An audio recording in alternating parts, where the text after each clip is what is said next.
Hi, I'm Juliet Cowley, a retired FBI profiler and host of the true crime podcast, The Consult, Real FBI Profilers.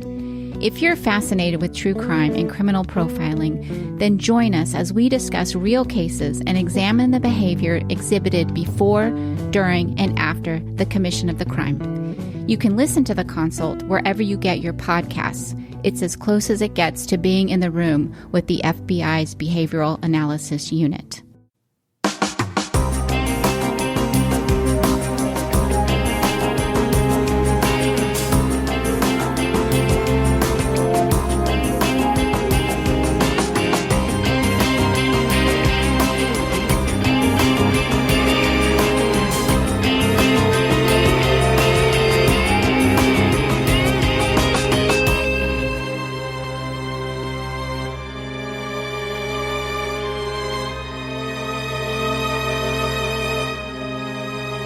Hello, everyone, and welcome to episode 429 of the True Crime All the Time Unsolved podcast. I'm Mike Ferguson, and with me, as always, is my partner in true crime, Mike Gibson. Gibby, how are you? 429er, I'm good. You like that? I do. Victor Bravo Echo? Yes and yes and yes. Sphincter Niner Ringworm? I got rid of those. Okay. Let's go ahead and give our Patreon shout-outs. We had Amber Hoff jump out to her highest level. Hey, Amber. Kristen Walker. There's Kristen. Margaret Porosky. Well, thanks, Margaret. Moni Hill. Hey, Moni. She jumped out to her highest level. Love that. Amber Ryan. Hey, Amber. Padre Paul Ballin.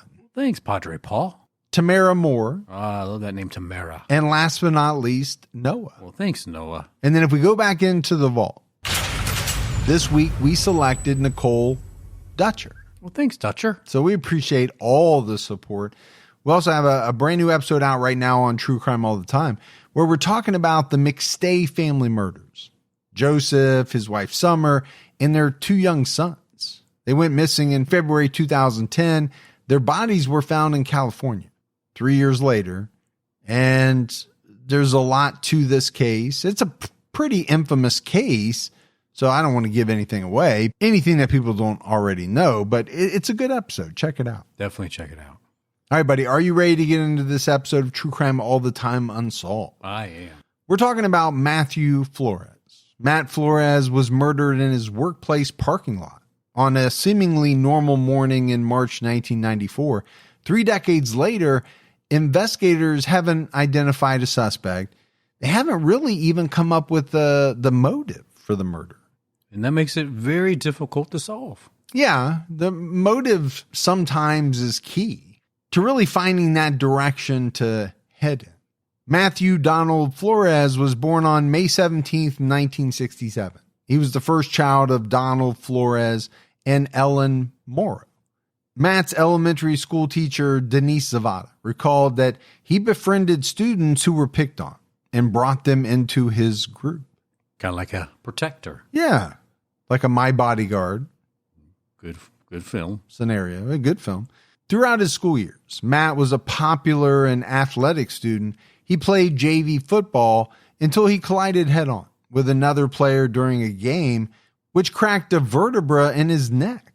Oh, man, it gave me chills. Yeah, and I know there's a lot of debate, especially over the last few years, about parents, whether they should let their kids play football or other contact sports for that matter.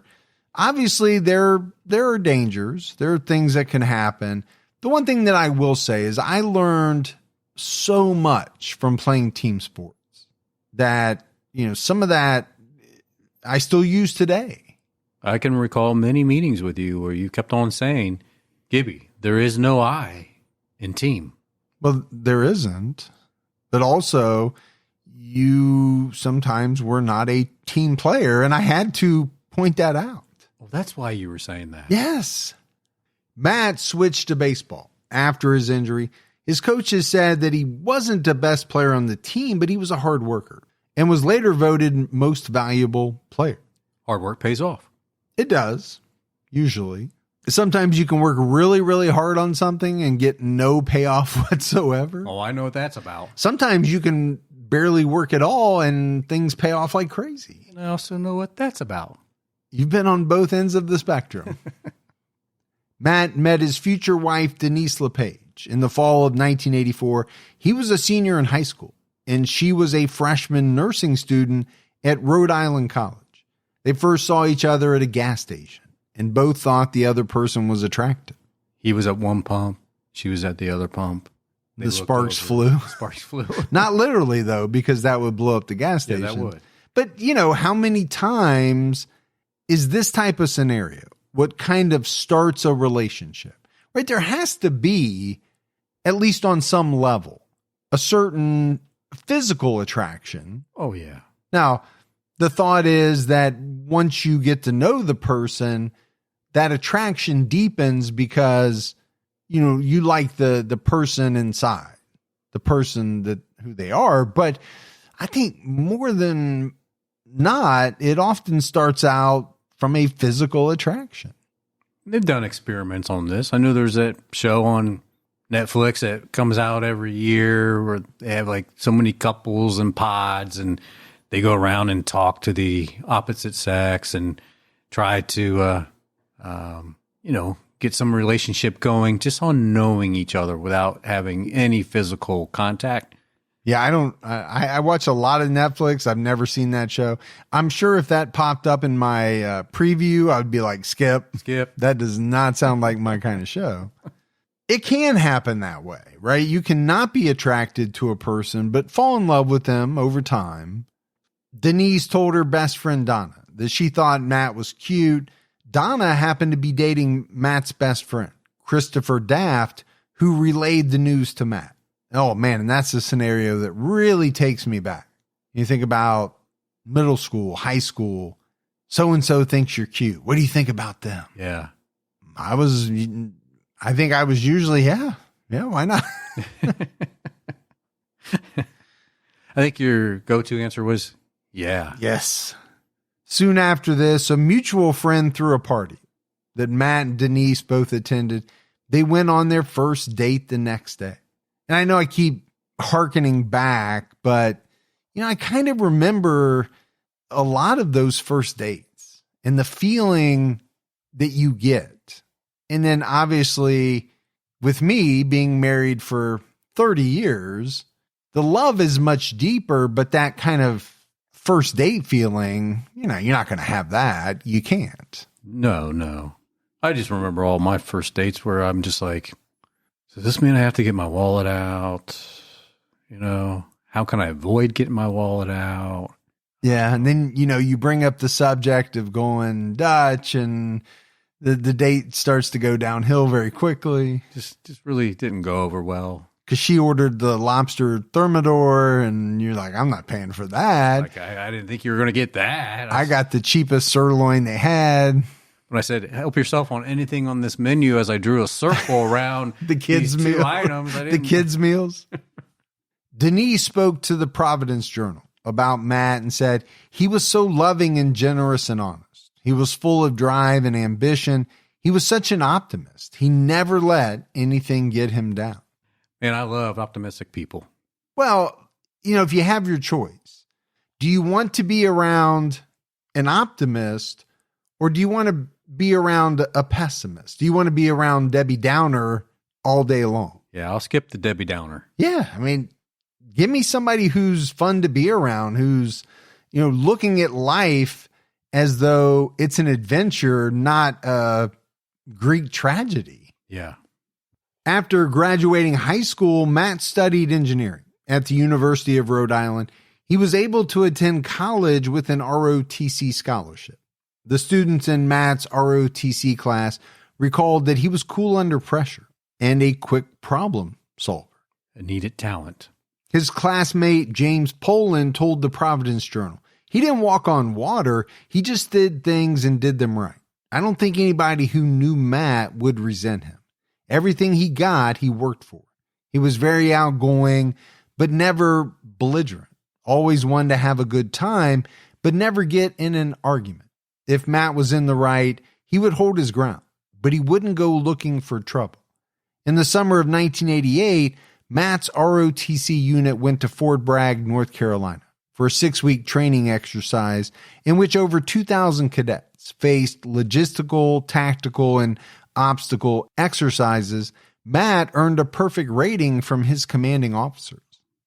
So, obviously we're talking a lot about Matt here. The episode is on him. And I think the sense that, at least I get is that, he was a go-getter. He was an optimist. He was very ambitious. He wasn't going to let anything stand in his way. But he was also a nice guy. Yeah, a fair guy. He wouldn't let you walk all over him, but he wasn't out looking to pick a fight. After this, Matt was chosen as battalion commander of his ROTC group for his senior year.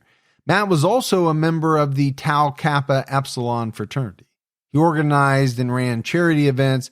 He was also house manager. After parties, he was the first one up, repairing any damage that occurred the night before. What kind of damage could occur during a fraternity party? I wouldn't know, but I know you attended many. I went to a few. Not a lot, to be honest with you, because we had our own house, so we did throw our own parties. Yeah. But, you have a lot of people concentrated in one house. There's a lot of damage that can occur. Matt and Denise remained close throughout college, visiting each other every weekend and helping each other with their assignments. Matt proposed to Denise in August 1989, just before he started his last semester of school. They got married on February 17th, 1990. And then just less than a month later, Matt began active duty in the Army. And it seems to me like that would be a very tough situation. You just got married. Yeah. And the next thing you know, you're on active duty. I think that could test a relationship. Yeah, I think Army life in general, right, can test relationships. Matt and Denise were only married for about 6 weeks when Matt had a serious health scare. He was in basic training at the time.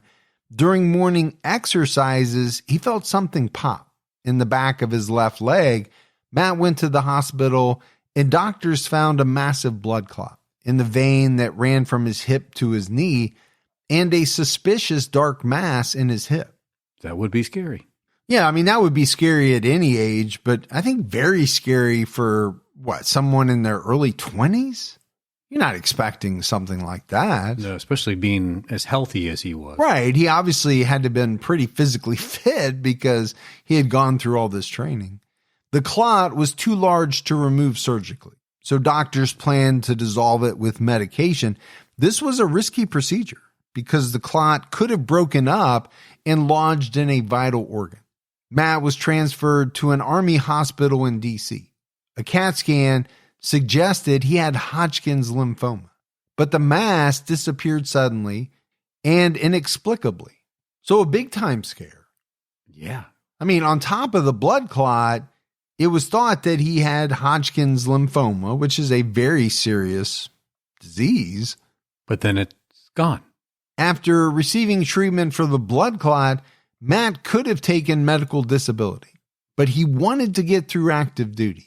He was fitted with a special stocking to minimize swelling and was discharged after 2 weeks. Matt rejoined his training group and graduated first in his class. There's that hard work paying off again. Yeah, that's tough. A lot of people probably would have taken the medical disability. In October, he was sent to airborne school at Fort Benning, Georgia, to earn his jump wings, something that for a fact I would never, ever do. You would not. I wouldn't even jump out of a plane once, let alone however many times it takes to earn your jump wings. You wouldn't jump out of a plane on the ground. No, I'm walking down the stairs because I probably, break an ankle or something. But as I believe I've said before, I have a fairly serious fear of heights. And jumping out of a plane at however many 1,000 feet does not play well into that. You don't even like sleeping on the second floor. No, especially on the top of bunk bed. That scares the you-know-what out of me. In early December 1990, Matt was deployed to Saudi Arabia as part of Operation Desert Storm.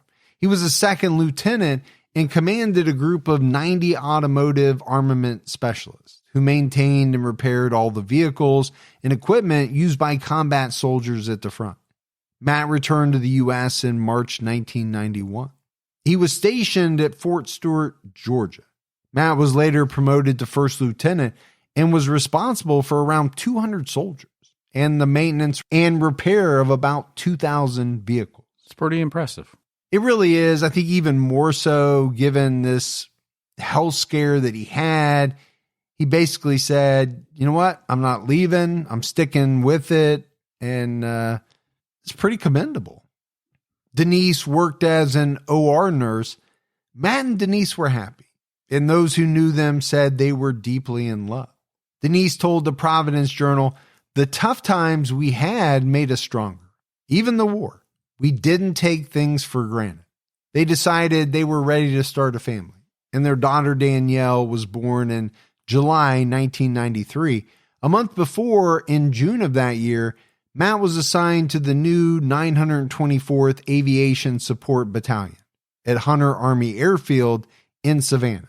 Matt set up his battalion's computer system. And man, I love Savannah. I don't know if I've talked about it before, but it's a place I've visited a number of times. And I don't know why, I just love it there. You just want one of those big row houses? I don't know, I like everything about it. Yeah. The scenery, the food.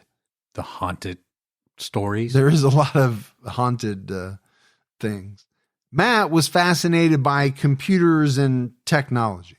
Whenever he had free time, he enjoyed researching inventions, robotics, and how the brain works. According to Denise, Matt wanted to design a bionic arm controlled by the brain. That's really cool. Yeah. I mean, he does sound a lot like you. Right? In your free time, you do enjoy researching a lot of very technical, serious things. And I enjoy playing video games. You and I are kind of at the opposite ends of the spectrum on that. That is for sure. You like to use your mega intelligence for furthering mankind. I'm happy playing computer basketball. But when you're Mensa, you have to feed that. Mm-hmm. You just can't let it sit idle. Is it kind of a use it or lose it type situation? Or that is always the risk.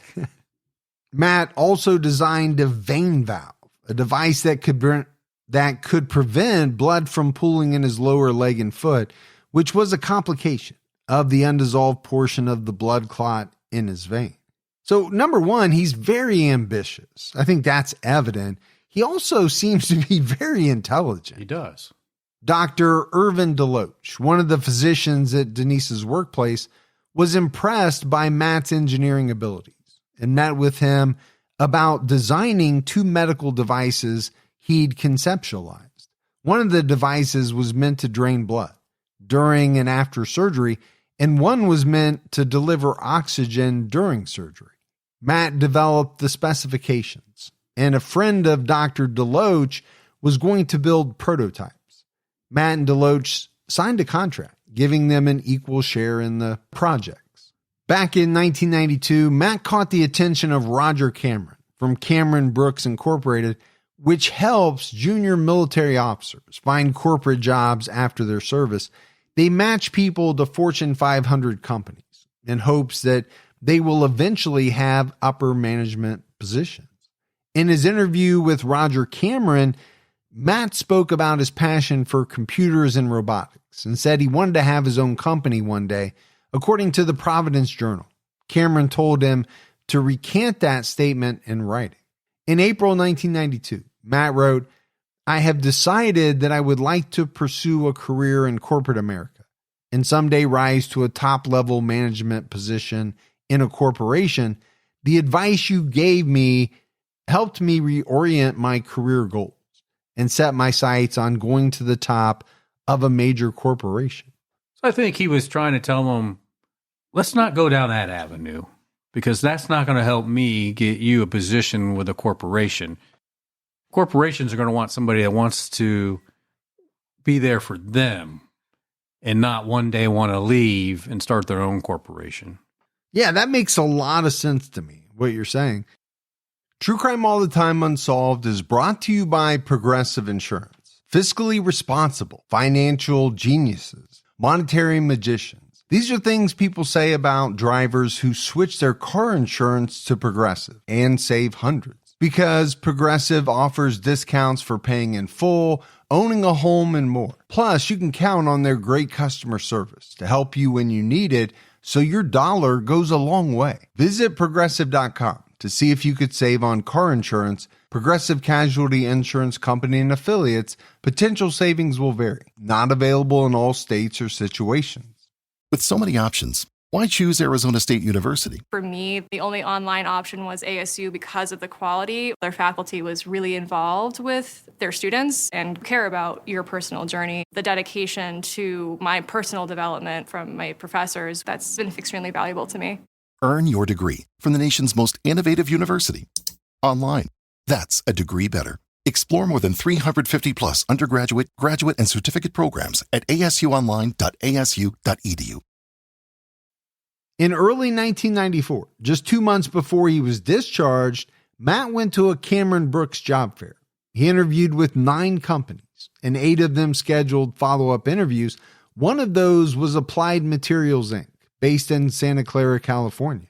Applied Materials supplies equipment, services, and software for the manufacture of semiconductor chips for electronics.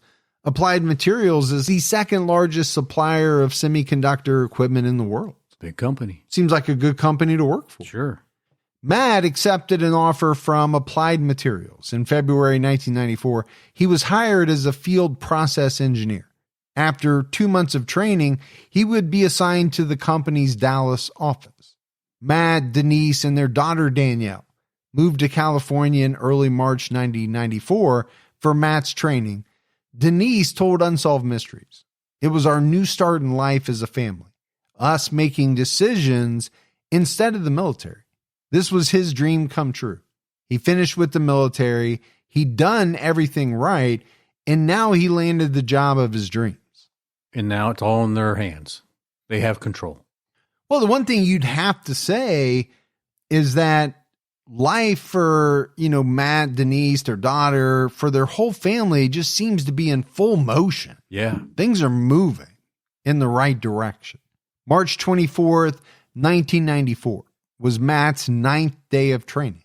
He got up around 6 a.m. and went on a 4-mile run. Afterwards, he got ready for work and kissed Denise goodbye. He arrived at work shortly after 8 a.m. and parked in the middle of the parking lot. And that's how I like to start a lot of my days. A 4-mile run at 6 a.m. Yeah. starts off the day.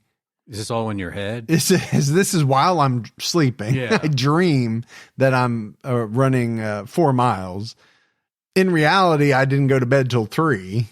If you're running in your dreams, it's because you're running away from something scary or your wife is coming after you. How are those two things different? I'll let you explain that to her later. She's going to hear that while I edit. Yes.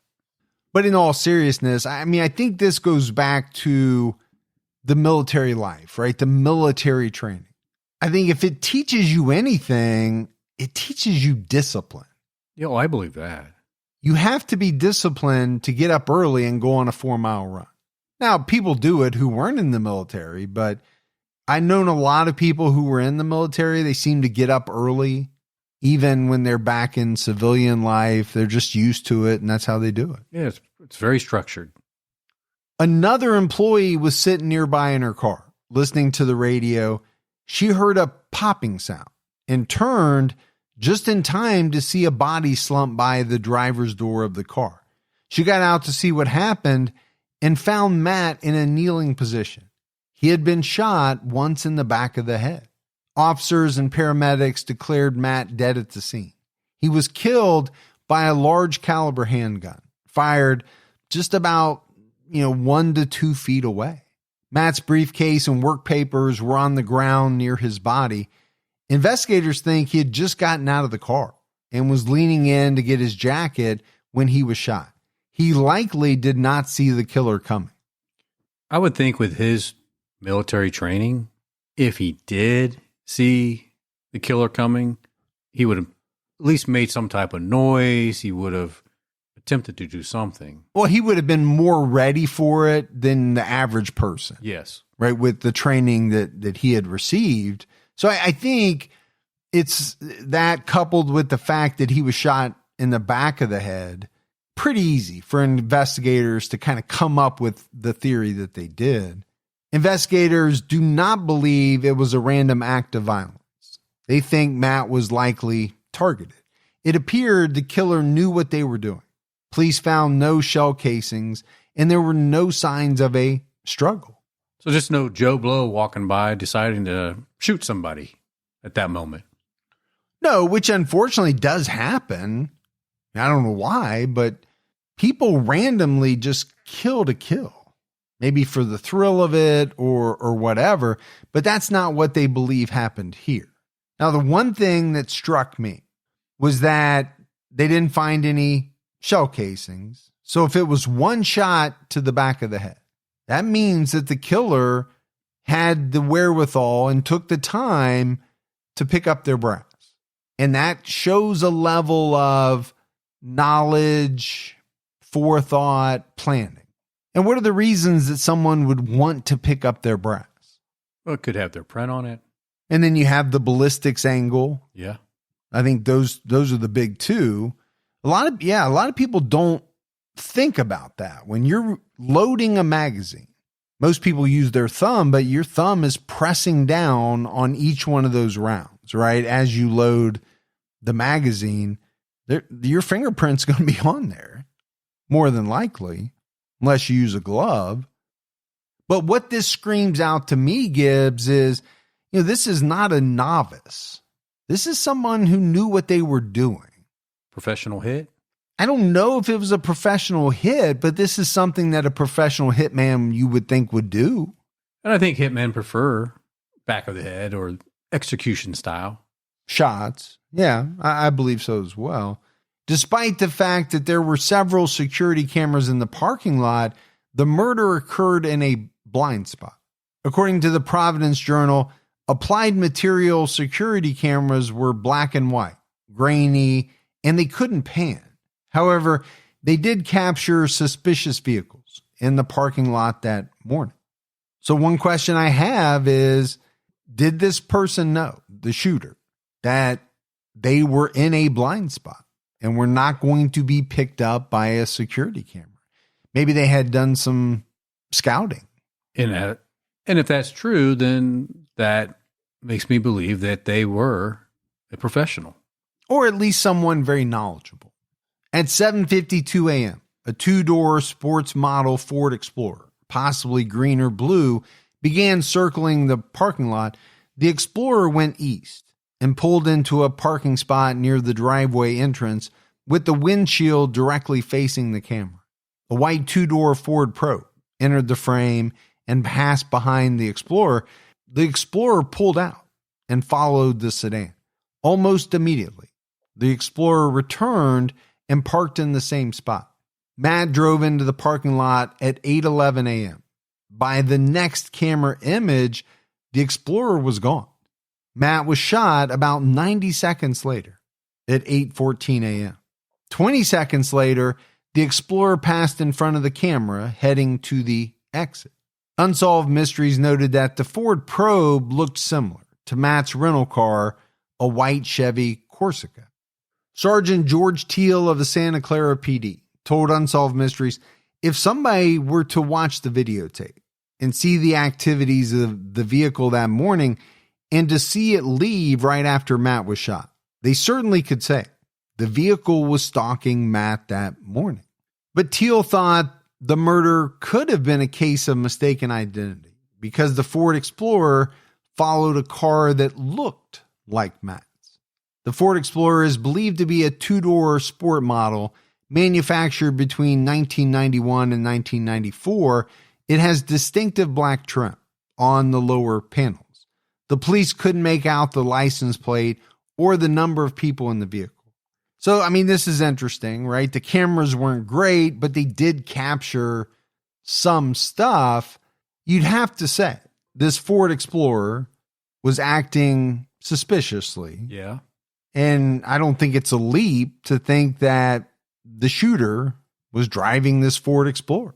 And either he intentionally targeted Matt or accidentally thought Matt's vehicle was the one he was pursuing. Yeah, I can see both those theories. Detectives handed out flyers, canvassed employees of Applied Materials, and passed out thousands of questionnaires. There were 22 people in the parking lot when the shooting occurred, but no one claimed to have seen the shooting or the suspect. As we talked about, only one witness saw the aftermath when Matt fell to his knees. And I know we haven't talked about this woman who was sitting in her car, but you show up early to work, you're sitting in your car jamming to some tunes. Maybe it's your routine, maybe you just happen to get there early that day, and then all of a sudden you're faced with this situation. Not something anyone expects to happen when they pull into the parking lot of their job. And how fast was the shooter if she heard the pop, and by the time she looked up and looked over, there was nothing there for her to see, but yet the shooter was able to shoot and pick up the casing and exit. Yeah, it's a good point. I mean, obviously the shooter was on the side opposite from where this lady was sitting in her car, but I'm sure he didn't mess around, him or her, we don't know. Didn't mess around, picked up the brass and got the heck out of there. And you'd have to say the shooter was kind of ballsy if there was 22 other vehicles sitting in the parking lot at the time. Yeah, and also, the cameras. Did this person know that the cameras didn't produce, a great quality image? Did they have a real good understanding of where the blind spots were, which would suggest that maybe they had a connection with the company, or had they just done so much scouting ahead of time that they gathered all this information? Or they just didn't care. But you're right. I mean, if you think about it, there are probably other places to do this where there maybe would not be as many people milling around. According to the Providence Journal, the police feel that somebody did see something, but they are reluctant to come forward. And I think that's a possibility in a lot of cases. If you really did see this person, you have to make a decision. Do I go forward with this information to the police, knowing that it could potentially put me in harm's way? Yeah, do I want to risk my life? This person might come after me.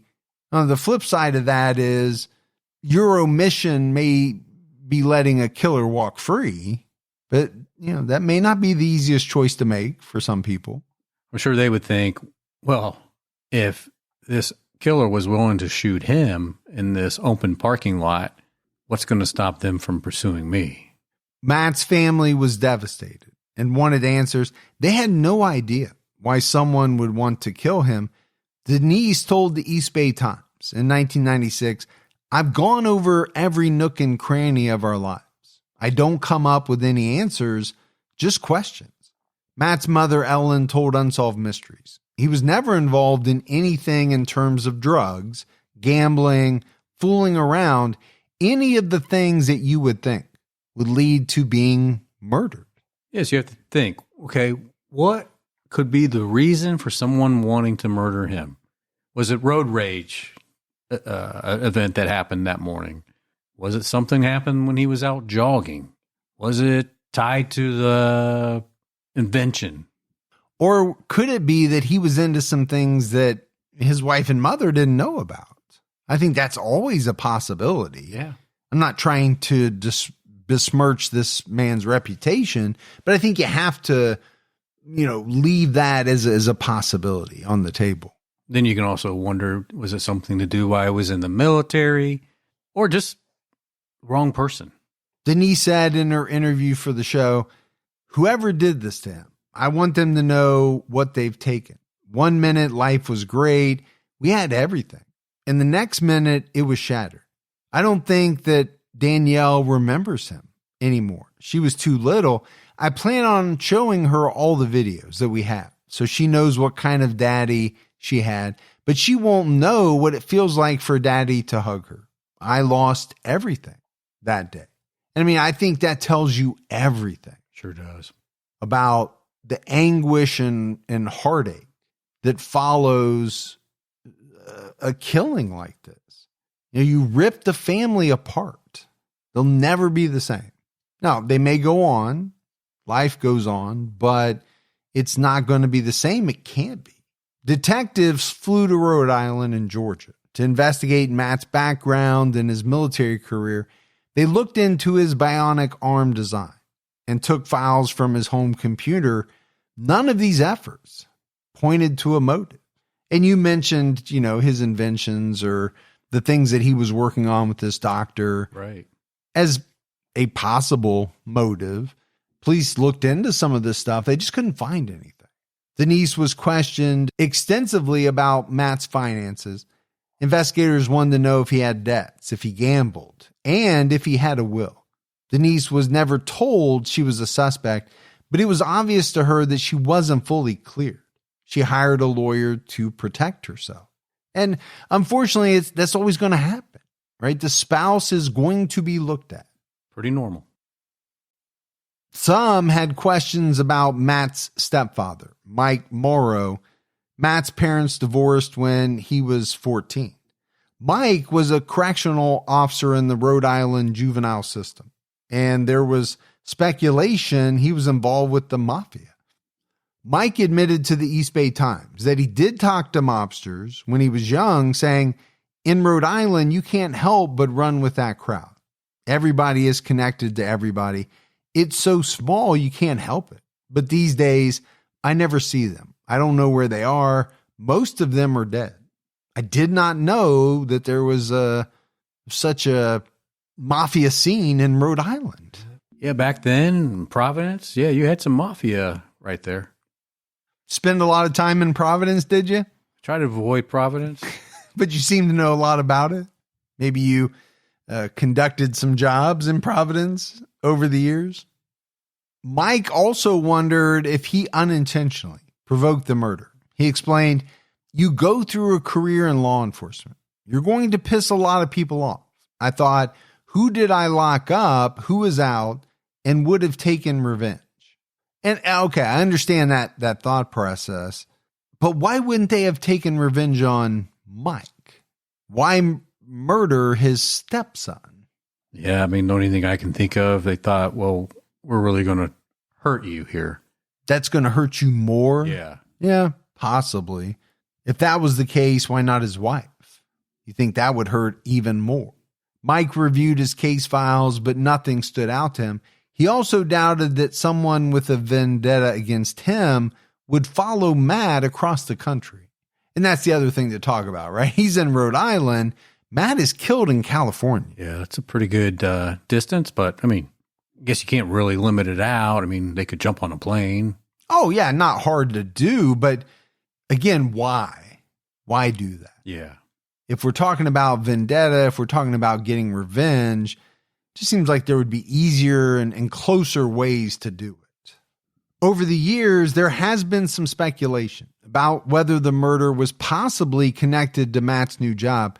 7 months before he was killed, another employee was also murdered. Han Suk-yoon, the top manager of Applied Materials Korean division, came to Santa Clara for a visit in August 1993. On August 23rd, he was found stabbed to death on the floor of a hotel in Sunnyvale, a little over a mile from the office. Police tracked forged credit card receipts to New York City and linked them to a woman named Cindy Kang. Cindy had traveled from California to New York, charging $26,000 in airfare, hotels, clothing, and jewelry to one of Han Suk-yoon's cars along the way. When she was arrested, Cindy was working as a live-in nanny and housekeeper for a family in Bedford, New York. The Santa Clara police did investigate whether there was a connection between the two murders, but they determined that Matt Flores and Han Suk-yoon were killed under very different circumstances. And yeah, I mean, when I kind of look at the two, it doesn't scream out that there's a connection. It seems like this woman set her sights on this guy. She wanted his credit cards, and that's why she killed him. Yeah. It's not unlikely there could be some type of corporate espionage or, that corporate competition for certain patents and things can be pretty intense, that maybe someone does the wrong thing to get ahead. I get what you're saying, but Matt hadn't been there that long. He was in his 9th day of training? Yeah, pretty fresh. And this other murder doesn't seem to have anything to do with the business at all. I'm having trouble making a connection there. Some have speculated Matt knew something he wasn't supposed to about the inner workings of the company, but Applied Materials employees who spoke to the Providence Journal disputed this. They pointed out that Matt was spending most of his days reading training manuals and taking orientation tours. The papers he had on his person when he was killed didn't contain any proprietary information about the company. And again, how much proprietary information are you going to have 9 days into training? I think it's going to be kind of limited, won't it? Yeah, you're not even really on the job yet. You're taking courses, you're reading up on training manuals. Applied Materials offered a $100,000 reward. Shortly after Matt's death, Matt's mother, Ellen Morrow, told the Mercury News, "My gut reaction was that it was something from the military that followed Matt to California, but I don't know that." And I think that's the one thing about this case, Gibbs. There's a lot of speculation. There's a lot of different theories, but no one knows for sure that their theory or their, what they're speculating is correct. Like his mom thought maybe he seen something or knew something during his time in the military that he shouldn't have. And somebody wanted to clean that up. Yeah, I think it's always a possibility. As mentioned, the police reviewed Matt's military records, but there was nothing to suggest someone from the military was after him. But I don't know if that's something that would be in his records. Yeah, I kind of doubt that. The Providence Journal reported that in 1993, Matt had to transfer Sergeant Nicholas Gange, a soldier who served under him. Sergeant Gange was the chief of the electronics maintenance station. He was often late for his assignments, and Matt knew he needed to reduce Gange's responsibilities. He transferred Gange to barracks manager. Matt was careful with his wording in Gange's performance evaluation to make it feel like a transfer and not a demotion. 6 weeks later, Gange failed to appear for work. 2 sergeants went to his barracks and saw feet sticking out from under his bunk. They ran to get help, but when they returned, the window screen was out and the person under the bed was gone. Gange's wallet and keys were on his bunk. So this guy was declared AWOL on April 27th, 1993. 10 months later, in February 1994, a pair of public works employees found skeletal remains in the woods a mile from the barracks. The remains were identified as Sergeant Nicholas Gange. He was still dressed in his army fatigues. Some thought Gange ended his life, while others believe he was killed. It's kind of hard to believe he's AWOL and only a mile away they don't find him. But well, as we know, it's tough to find bodies. My first thought is, why was he hiding under the bed? And then why does he make a break for it later on? Because that doesn't make any sense, does it? I don't know. If you're going to make a break for it, just make a break for it. Yeah. Why are you hiding under the bed with your feet sticking out where somebody can easily see it? Doesn't make any sense. 3 months after his body was found, Calvin Lowe, a special agent with Fort Stewart's Criminal Investigation Division, told the Savannah Morning News that Gange's skull was fractured, but pathologists could not determine whether the fractures were caused by a blow or exposure to the elements. The lack of injury to the rest of the body led him to believe Gange was not struck by a car. An Army report on the condition of Gange's body, prepared by a medical examiner in the Special Investigations Unit of the Armed Forces Institute of Pathology, doesn't mention the skull fracture. It states that Gange had fractured ribs. a fractured sternum, and 6 fractured vertebrae. The official report concluded that death most likely occurred as the result of blunt force trauma to the chest, but the exact manner of death could not be determined. Army officials didn't explain the discrepancy. Gange's remains were found about 2 weeks before Matt moved to California. Well, this adds to the mystery. Yeah, absolutely. It does. He demotes this guy.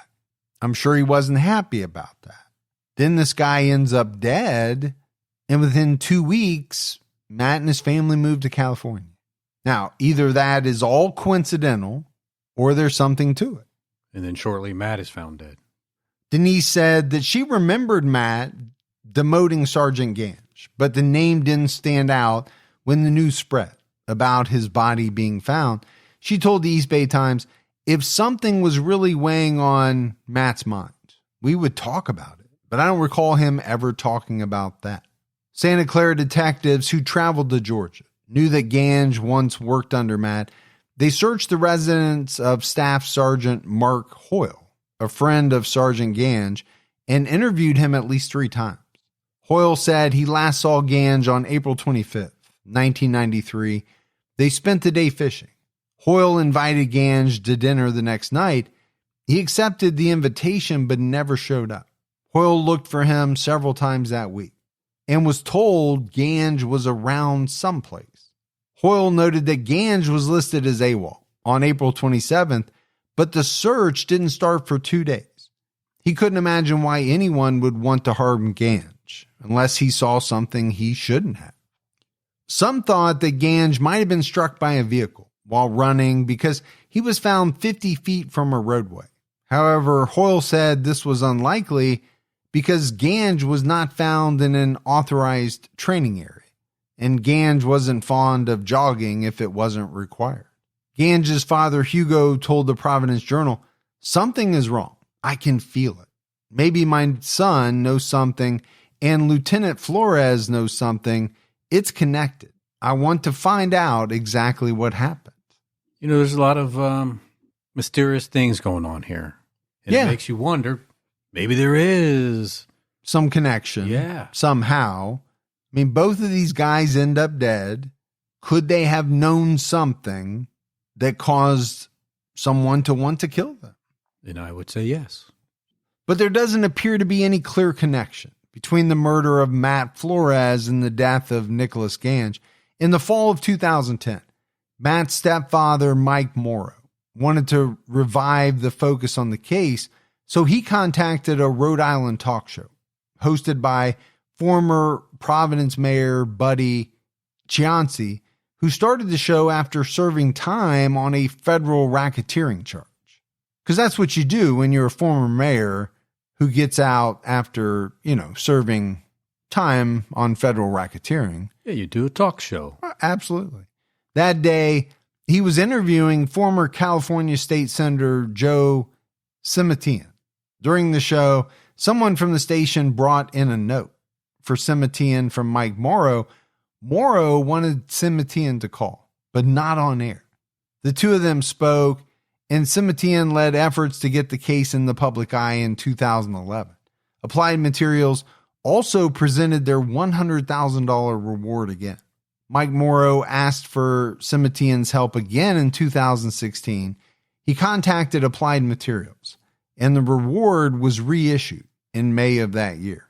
It's been 31 years since Matt Flores was killed, and his case remains cold.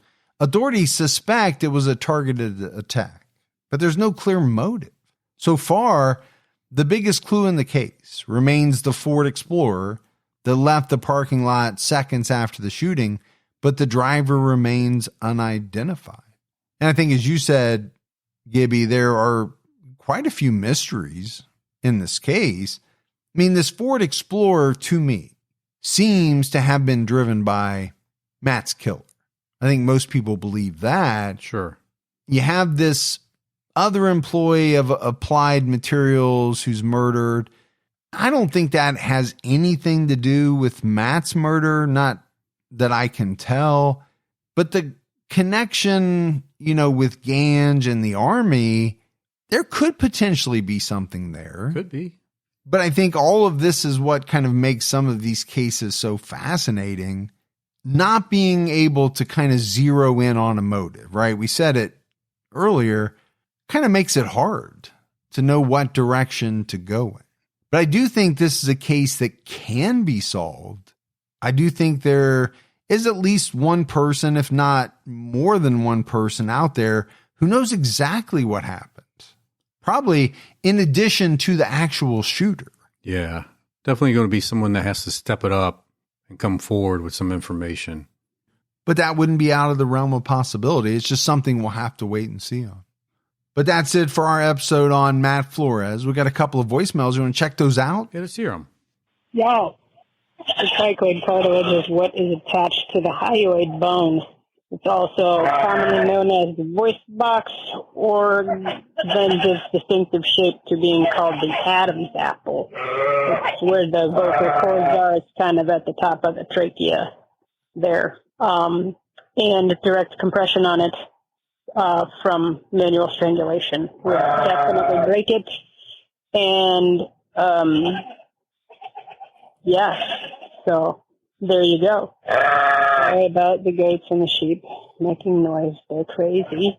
But have a good night. Stay safe and keep your own time ticking. Bye. All right, so some great information, but what cracked me up was these goats, these sheep making all this noise. Yeah. I don't even know how she could concentrate and get through the thought, but she did. So props to her.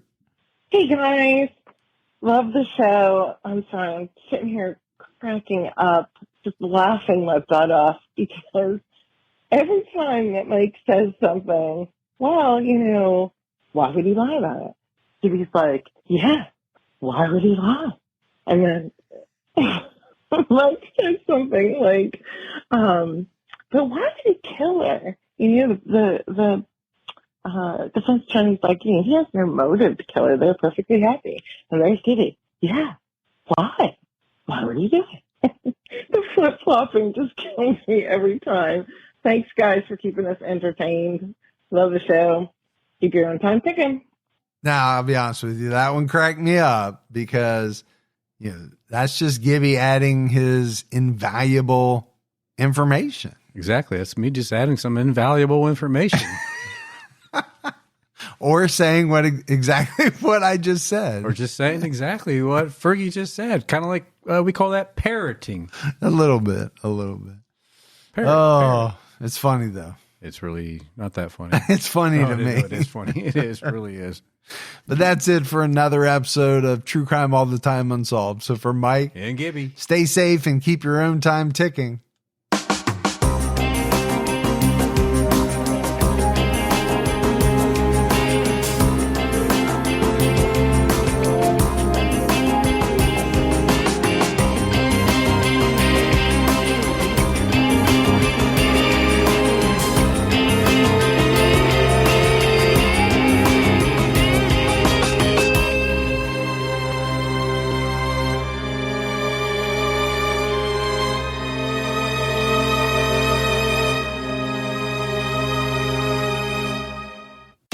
Just when you thought summer couldn't get any hotter, Pluto TV is turning up the heat with thousands of free movies. Presenting Summer of Cinema. Stream your favorite blockbuster films like Gladiator. I will have my vengeance. Good Burger. This is what I call fast food. Beverly Hills Cop. The Girl with a Dragon Tattoo. And Julie and Julia. Bon appetit. All for free on your favorite devices. Pluto TV. Stream now. Pay never.